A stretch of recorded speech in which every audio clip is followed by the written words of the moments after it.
So for some reason, an interview of Eminem that's been described as, "I think this is the first time I've seen Eminem uncomfortable, rightly so," has been making the rounds on social media platforms like TikTok and Reddit, and it has been used to drag Howard Stern as being the worst. Check it out. Party with a bunch of white people, but you go to black parties? When I do, I mean, that's the environment that I've grown up in. Right. Honestly, you know what I'm saying? Maybe it's time to get out of that environment and join the white people. Hey, there I go.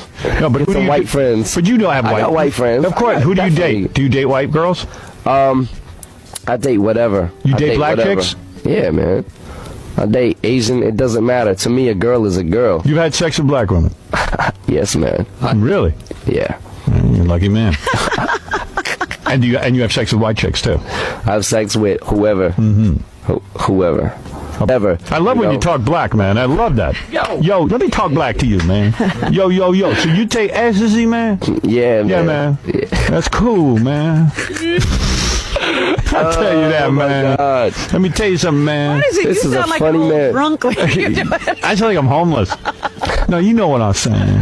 That's how we talk. Now you know what I'm saying. To get the 5%, maybe it's time to get out of that environment and join the white people. Hey.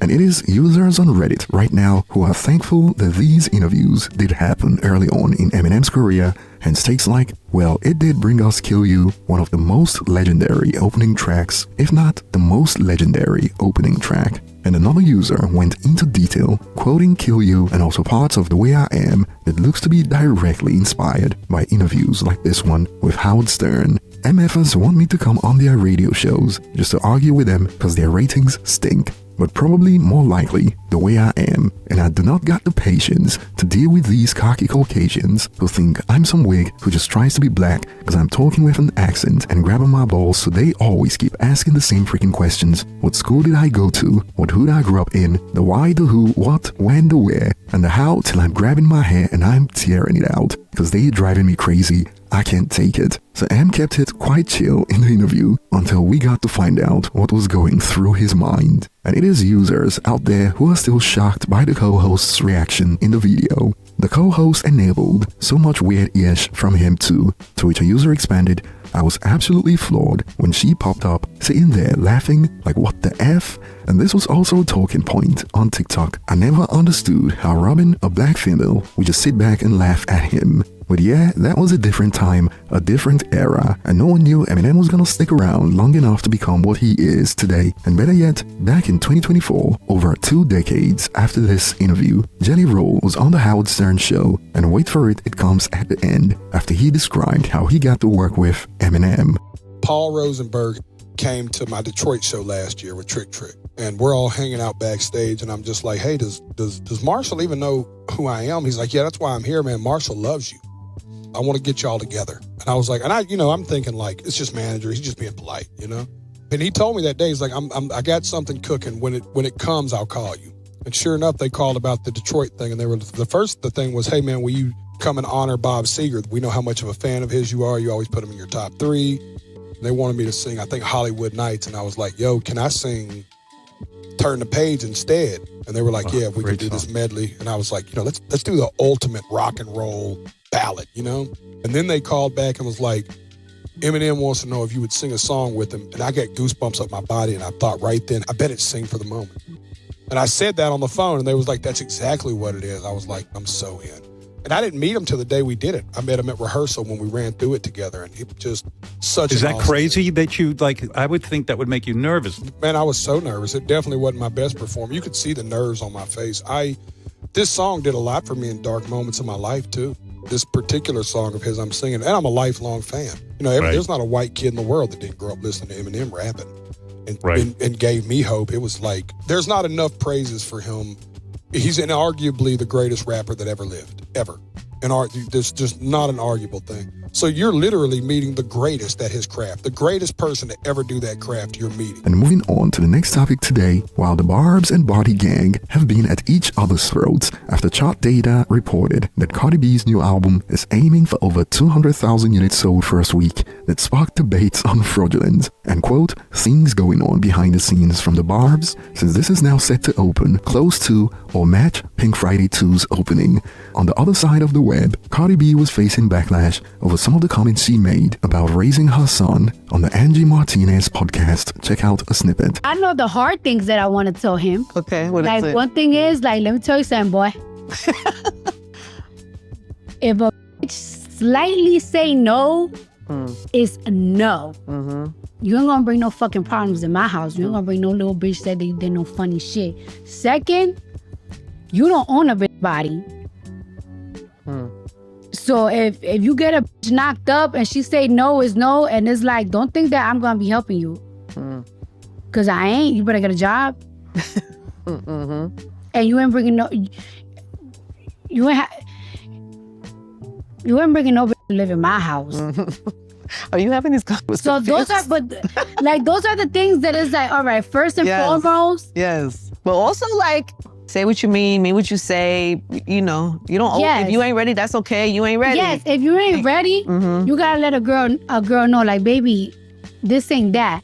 Because if you play with a girl's heart, to some guys, playing with a girl's heart is like, it's not a big deal. Yeah. But it's the karma that comes to you. So if you're having a bad day at your job, if you're having a bad day, like, it's like, damn, my luck has been bad. It's because you probably put a girl through some tears. So don't play mind games, because karma, some men, they don't think that. They don't think they get bad karma when you hurt somebody's heart. Oh, that's good. People should hear that. You may have to say it again. Yes.